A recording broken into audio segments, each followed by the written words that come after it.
এবার আরেক ভাই প্রশ্ন করেছেন, জনক আলেম বলেন শাওয়াল মাসে বিবাহ করা সুন্নত, এই বক্তব্য কি সঠিক? দেখুন, শাওয়াল মাসে বিবাহ করা সুন্নত নয়।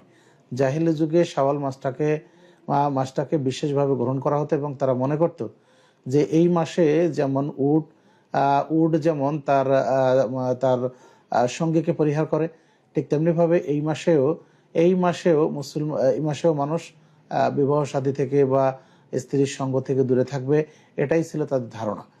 কিন্তু রাসূলুল্লাহ সাল্লাল্লাহু আলাইহি ওয়াসাল্লাম আয়েশা রাদিয়াল্লাহু আনহাকে শাওয়াল মাসে বিবাহ করেছিলেন এবং শাওয়াল মাসেই তার সাথে বাসর যাপন করেছিলেন। সেই হিসেবে দেখা যায় যে রাসূলুল্লাহ সাল্লাল্লাহু আলাইহি ওয়াসাল্লাম এই যে জাহিলি আরবের যে ধারণা, সেগুলিকে দূরীভূত করার জন্য তিনি এই কাজটা করেছিলেন। সুতরাং শাওয়াল মাসে বিবাহ করা সুন্নত এমনটা নয়, বরং শাওয়াল মাসে যে বিবাহ করাটা জাহিলি যুগে যে এর প্রতি যে কুধারণা ছিল, বরং সেটাকে রদ করার জন্য শাওয়াল মাসে বিবাহ শাদী মুসলমান করবে এবং এই যে তাদের যে কুসংস্কার ছিল সেটা থেকে বেরিয়ে আসবে, এটাই আমাদের জন্য করণীয়। এক বোন প্রশ্ন করেছেন, মসজিদের ভিতরে ঈদের সালাত একদল পুরুষ ইমামতিতে আর একদল মহিলা ইমামের ইমামতিতে পড়েছে, এই সালাত কি হবে? দেখুন, ঈদের সালাত এবং জুমার সালাত এগুলি মহিলাদের ইমামতিতে এগুলি সিদ্ধ নয়, বরং ঈদের সালাত পুরুষের ইমামতিতেই আদায় করতে হয়।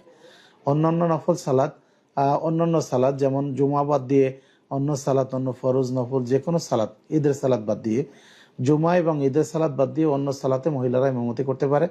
তবে তারা জেহেরি সালাতে কেরাত পাঠ করবে অনুচ্চ শব্দে এবং মহিলা ইমাম সে কাতারের মাঝখানে দণ্ডায়মান হবে। এই হলো মহিলাদের সালাত আদায় করার ব্যাপার। তো এছাড়া যদি কেউ কোনো মহিলা যদি ঈদের সালাত জামাতে আদায় করিয়ে থাকেন তাহলে সেটা সিদ্ধ হয়নি। ভাই আরেক ভাই প্রশ্ন করেছেন, দাড়িতে মেহেদি লাগানোর বিধান কি, এটি কি ওয়াজিব? দেখুন, দাড়িতে মেহেদি লাগানোর বিধানটা হচ্ছে সুন্নত, এটা কোনো অজীব বিষয় নয়। রাসূলুল্লাহ সাল্লাল্লাহু আলাইহি সাল্লাম তিনি ইহুদি খ্রিস্টানদের বিরোধিতা করতে বলেছেন এবং দাড়িতে খেজাব লাগাতে বলেছেন, অর্থাৎ মেহেদি রঙে রঞ্জিত করতে বলেছেন। সুতরাং আমরা এই সুন্নত এটা পালন করবো, এটা ওয়াজিব নয়।